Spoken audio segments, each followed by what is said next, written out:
At first, they laughed at our armor. They said it was primitive, outdated, a relic of a less evolved species. But when the first plasma shot was fired, the laughter stopped. What they didn't know was that humans don't build for show. We build to survive. For nearly half a century, the galactic concord thrived under an uneasy but effective peace. It was a fragile web of treaties, trade agreements, and hard-learned lessons from older wars. Dozens of spacefaring civilizations cooperated, each holding a piece of the puzzle that kept the galaxy from tearing itself apart. Technology was shared. Disputes were settled diplomatically. Borders stayed firm. It wasn't perfect, but it worked. Humanity had only recently joined this interstellar community. After first contact, the species was met with polite curiosity and mild indifference. Compared to the titanic fleets of the Ilari Dominion or the biosynthetic wonders of the Kari Ascendancy, Earth's offerings seemed primitive. Their ships were bulky, their computers outdated, and their armor, well, it was something of a galactic joke. Human alloys lacked the sparkle of phase-reactive shielding. Their weapons fired with visible muzzle flashes, and their soldiers still wore metal plates. Real metal. It was considered almost charming. Most species had long since abandoned physical armor in favor of energy fields, personal drones, and adaptive camouflage. To see a human soldier step off a transport in full gear was to witness something ancient, a walking relic of pre-galactic war thinking. But humanity didn't mind the laughter. They listened more than they spoke. While others flaunted their latest advancements, humans took notes. While other species debated tactics on screens and simulations, humans drilled in harsh environments, tested under pressure, and built equipment designed not to impress, but to last. Out on the edge of known space, humans were assigned less glamorous roles. Mining colonies, agricultural stations, deep space maintenance hubs. These were the places Earth's people ended up. They took the work no one wanted, in systems most had forgotten. That suited them just fine. One such outpost was Gravis 9, a mineral-rich moon orbiting a dead gas giant. It was dark, freezing, and pelted constantly by magnetic storms. Most species considered it uninhabitable. Humans saw it as an opportunity. They established a self-sufficient mining colony, reinforced the surface, and set up automated defenses. It wasn't pretty, but it was efficient. The colony grew slowly, quietly out of the galactic spotlight. But peace, especially one built on mutual suspicion, rarely lasts. As the Concord expanded, cracks began to form. Resource disputes, covert operations, and rising militarism strained old alliances. The Trelxan Empire, one of the more aggressive Concord members, began to push outward, testing boundaries. They saw Gravis, 9 not as a colony, but as a strategic foothold, and they assumed the humans would back down. After all, no one expected much from Earth. The Trelxans believed humanity would surrender without a fight. They believed the outdated armor and crude weapons were no match for modern plasma rifles and orbital strikes. They believed wrong, because while the galaxy enjoyed its fragile peace, humans had been preparing, not for politics or prestige, but for survival. And when the first shot was fired, it wasn't just the colony's defenses that were tested. It was everything the galaxy thought it knew about Earth. It began with a claim, not a war declaration, not an invasion, just a transmission. A simple, arrogant message from the Trelxan Empire. Gravis. 9 now belonged to them. No discussion, no negotiation, just a cold assurance of a species used to getting its way. The Trelxans had grown powerful under the Concord, but their ambition stretched far beyond peace. For years, they had tested the limits of treaties, slowly expanding their reach by exploiting loopholes and bullying lesser civilizations. Many had bent under pressure. Some had vanished entirely. And now, their eyes had turned to Gravis 9. To them, it was just a moon, remote, underdefended, and rich in raw materials. The fact that it was managed by humans only added to their confidence. Humanity was seen as a minor species, relatively new to galactic politics and still crawling out of its technological adolescence. In the eyes of the Trelxans, Earth had nothing worth fearing. Their arrogance showed in the way they arrived. A single warship descended through the swirling clouds of Gravis 9's upper atmosphere, broadcasting open frequencies for all to hear. Their message was direct: evacuate or be removed. They didn't expect resistance. They certainly didn't expect a response. But the humans answered. A small security force deployed from the main settlement, moving through dust-choked winds and magnetic storms. Their armor, dull and worn from years of service, showed no house emblems or glowing insignias. No adaptive plating, no projected shields. It was simple, functional, and strangely heavy. From orbit, the Trelxan commander laughed. He ordered a test shot. A single plasma round fired near the perimeter. It was meant to scare, not to kill. A warning, just in case the humans didn't understand who they were dealing with. But one of the armored figures walked straight through the blast radius. The plasma bolt struck squarely on the chest. It should have burned through most known materials in milliseconds. Instead, the energy dispersed across the plating, absorbed into hidden channels that glowed faintly, then dimmed. The soldier didn't flinch. He raised his weapon, a kinetic slug rifle, practically ancient by galactic standards, and returned fire. The shot wasn't fancy. It wasn't guided or smart-linked, but it hit its mark with brutal precision, tearing through the scout drone watching from above. The drone spiraled into the rocks below, and for the first time, the Trelxans paused. This wasn't what they expected. Their mockery turned into confusion, then concern. Who were these humans that walked through plasma fire like it was nothing? Why did their armor, so crude in appearance, survive what should have been fatal? What else had Earth been hiding behind its quiet demeanor and outdated tech? The spark had been lit. The Trelxans had come to claim a resource. Instead, they'd challenged a species that had never stopped preparing for war, not in style, but in substance. And the galaxy was about to learn that humans never built things to impress. They built things to endure. For centuries, the galaxy had moved away from traditional armor. As energy weapons evolved, defense shifted toward force fields, nanoreactive fabrics, and personal shielding. Protection became invisible, elegant, and lightweight. It was a standard among advanced species, and anything less was viewed as obsolete. So when human troops emerged from the storm-ridden surface of Gravis, 9 clad in bulky, metallic suits, the Trelxans were amused. From their command vessel, they scanned the incoming humans and found no exotic energy signatures, no nanoadaptivity, no smart materials. Just dense alloy plating, manual fittings, and mechanical joints.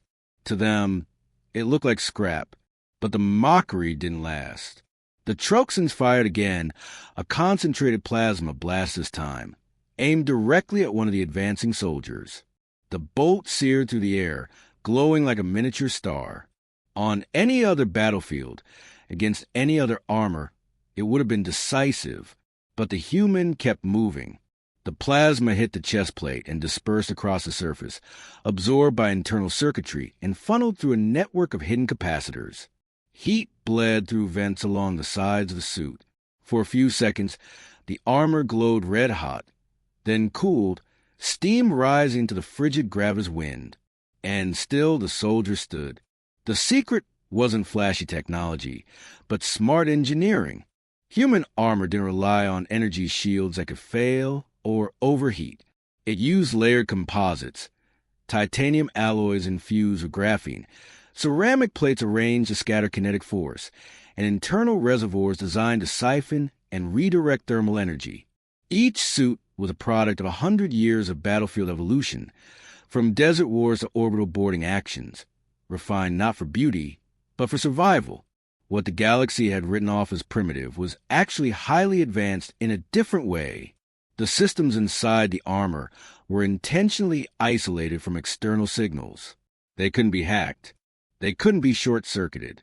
There were no AI-linked dependencies, no reliance on outside networks. Just a soldier, their training, and armor that would keep them alive longer than anything else on the field. And that made all the difference.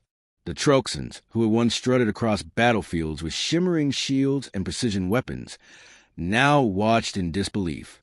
Their energy rounds were designed to vaporize light armor, not counter this kind of resilience. Even when they increased firepower, the human suits absorbed it, not flawlessly, but effectively.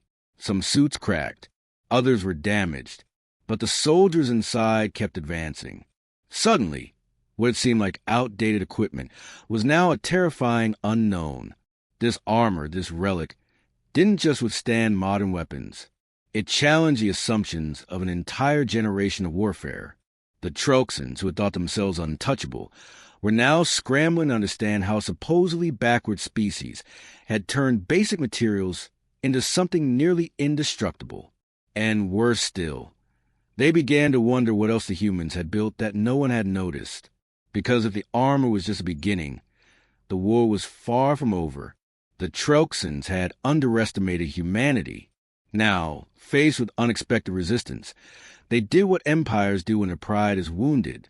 They escalated. Within hours of the failed plasma strike, the Trelxan warship above Gravis, 9 deployed reinforcements. Dropships thundered through the atmosphere, shaking the ground as they descended like steel rain. Hundreds of soldiers in gleaming battle armor disembarked, backed by aerial drones, mobile artillery platforms, and mech-assisted heavy infantry. The mission was no longer about claiming a resource. It was about crushing defiance. From orbit, it looked like overwhelming force. But the humans had prepared for worse. The colony on Gravis, 9, was more than a mining operation. Beneath its surface, hidden under layers of rock and thermal interference, was a hardened network of bunkers, weapons caches, and surveillance systems. Every part of the facility had been reinforced with defense in mind. The mines weren't just tunnels.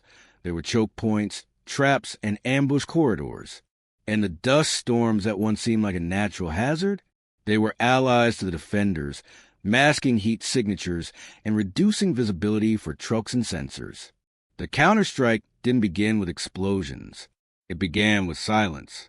As the Trelxans advanced toward the colony perimeter, their communications started to flicker. First came static, then sudden drops in signal. High-frequency pulses, masked as geological activity, interfered with their encrypted channels. Drone feeds went dark. Targeting systems glitched. Orders stopped flowing. Then the attacks began. Human snipers, positioned across the rocky terrain, fired from unseen nests. Their rifles were low-tech by galactic standards, but devastatingly accurate.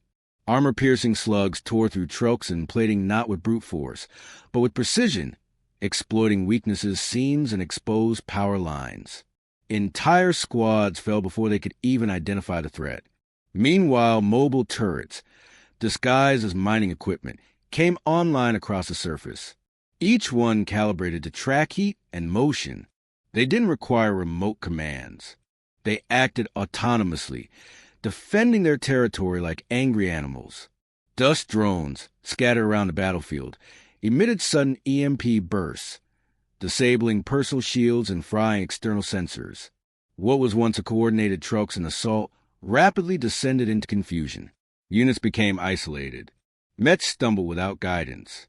And human troops, using tight squad formations and coordinated flanking routes, moved through the chaos like predators. The human armor, slow but steady, allowed soldiers to fight longer under conditions that would have crippled others. The suits recycled air, monitored vitals, and distributed heat evenly. In the frozen storms of Gravis 9, that made the difference between victory and death. The Trelxans, despite their numbers, were outmaneuvered. They had brought more firepower. They had superior numbers. But the battlefield belonged to the humans, not because of overwhelming strength, but because of clever design, terrain control, and raw endurance. The very traits the galaxy had mocked as outdated were now turning the tide. In less than a day, the invaders were pushed back from the colony. For the first time in living memory, a Trelxan ground force had been defeated by what they considered a second-rate species. It wasn't just a loss. It was an embarrassment, and it sent a ripple of fear across the stars. The Trelxans thought they understood why the humans had defended Gravis, 9 so fiercely.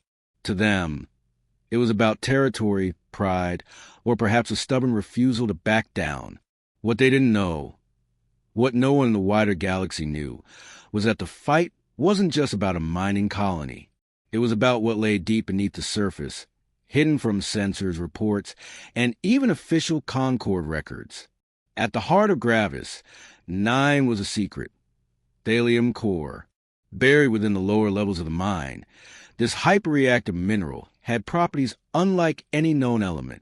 Extremely rare and virtually unstable in most conditions, thallium core had once been dismissed by major research institutions as a volatile curiosity.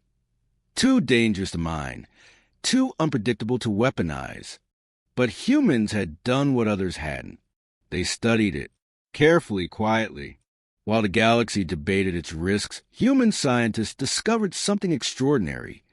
Thallium core, when stabilized with precise temperature control and magnetic containment, could serve as an energy amplifier.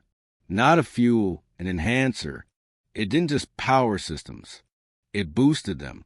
A small shard, no larger than a coin, could elevate the output of a standard reactor by hundreds of %. And the suits of armor the Trelxans had faced? Those weren't standard issue. They were prototypes, first-generation combat exosuits integrated with microreactors, each one modified with controlled thallium enhancement. This was the true reason for the soldiers' durability, the armor's near-impossible resistance, and the soldiers' ability to survive direct plasma hits. Gravis, 9 wasn't a random colony. It was a testbed. Underneath the colony's utilitarian surface was a sprawling underground research complex, shielded from orbital scans and protected by encryption layers that appeared as old geological maps. It operated in near-total secrecy. Only a handful of human officials across the solar territories even knew it existed. For years, Earth had played the role of the quiet newcomer, attentive, obedient, cooperative. But behind that mask, they were building something powerful. Not because they planned to wage war, but because they knew one day someone else would. That day had come. The battle for Gravis, 9 wasn't a coincidence. The Trelxans had sniffed out hints of something valuable, likely through intercepted transmissions or corrupted trade logs, but they hadn't understood what they'd found. Now, far too late, they were realizing they walked into something far more dangerous than a mining colony. Every skirmish, every engagement had been part of the test. Humans weren't just defending. They were gathering data, monitoring suit integrity, energy consumption, heat flow, and combat stress. The battlefield had become a proving ground for the future of warfare, and the results spoke for themselves. What the Trelxans believed was a show of desperation was, in truth, the unveiling of a hidden strength. Gravis, 9 had never been about minerals or metals. It was about sending a message to anyone watching. Humanity had caught up. They had built quietly, tested in silence. And now, they were ready, not to follow, but to lead. And the galaxy, whether it liked it or not, had just witnessed the beginning of a shift in power. News of the battle on Gravis, 9 spread faster than light. What began as a localized conflict between a fringe human colony and a Trelxan incursion had now become the single most talked about event in the galactic Concord. Surveillance fragments, intercepted transmissions, and shaky long-range visual feeds circulated across dozens of systems. What those broadcasts showed shocked nearly everyone. Human soldiers shrugging off plasma fire, enemy mechs falling under slug rounds, and Trelxan forces retreating under the cover of smoke. At first, many believed it was propaganda, a fabrication. Some minor colony couldn't possibly have routed one of the most feared militaries in the Concord. The images were too wild to be real, outdated armor resisting modern weapons, kinetic rifles outmatching precision lasers. But then came the official reports. Trelxan warships withdrawing. Requests for reinforcements denied. Casualty numbers far higher than expected. And silence from Gravis 9. Suddenly, no one was laughing at human armor anymore. On the core worlds, political leaders scrambled to interpret the implications. The Concord had always considered humanity a minor player, granted limited privileges and lower-tier trade status. Their entry into the interstellar community was tolerated, not welcomed. They were industrious, yes, but unrefined. Their tech was serviceable, but uninspired. They were useful, but never a threat. Now, that illusion had been shattered. The defeat of the Trelxans wasn't just a tactical loss. It was a strategic earthquake. For centuries, military doctrine had been shaped around energy dominance. Faster weapons, smarter drones, more elegant defenses. But the humans had quietly created a different path, one that emphasized survivability, adaptability, and raw staying power. In doing so, they'd challenged the very foundation of galactic warfare. On neutral worlds, speculation ran wild. Were the humans working on new weapons? Were other colonies hiding similar research projects? Was Thalium core the missing piece of a new technological revolution? For the first time, intelligence networks focused not on the dominant empires, but on Earth and its outposts. In Trelxan space, the backlash was swift and bitter. Military commanders were recalled. Generals blamed each other. An internal investigation was launched to explain how a supposedly inferior species had humiliated one of the Empire's elite battalions. The embarrassment was total. Whispers of dissent echoed in Trelxan war councils. Rumors that perhaps their military superiority wasn't as secure as once believed. Meanwhile, on Earth, there was no celebration, no grand broadcast, no declaration of power. The victory was met with silence. Analysts believed it was intentional. By saying nothing, humanity said everything. Their message was simple. We are no longer what you think we are. The galaxy watched, and it listened. For the first time in living memory, the Concord had to reconsider its balance of power. Old empires were no longer the sole guardians of influence. A new player had arrived, not brash or boastful, but quietly formidable, a species that had learned by observing and prepared by enduring. And now, everyone was asking the same question. What would the humans do next? Because if Gravis 9 was only the beginning, the rest of the galaxy might never be the same. In the quiet after the storm, Gravis 9 stood as more than a battlefield. It had become a symbol.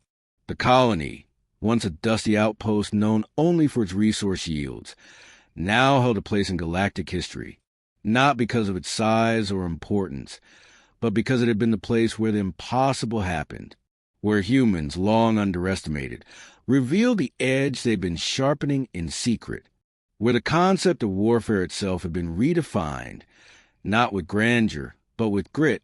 As the Trelxan forces limped home, licking their wounds and grappling with the humiliation of defeat, other species took notice.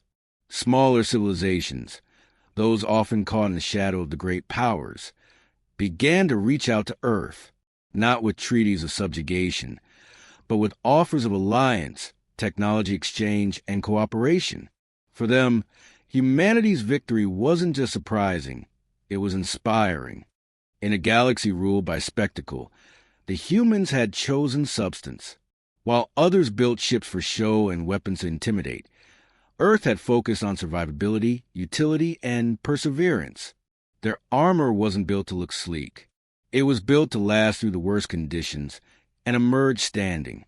That simple philosophy, once mocked, now carried the weight of victory. What no one expected, however, was what humanity did next. Rather than flaunting their success or issuing demands, Earth withdrew its soldiers from Gravis 9's surface and issued an open broadcast to the Concord. In calm, measured language, they outlined the events of the conflict the nature of the thallium core, and the defensive protocols that had been activated. There was no arrogance in the message, no threats, just clarity. Then they locked down Gravis 9. No mining, no trade, no further development.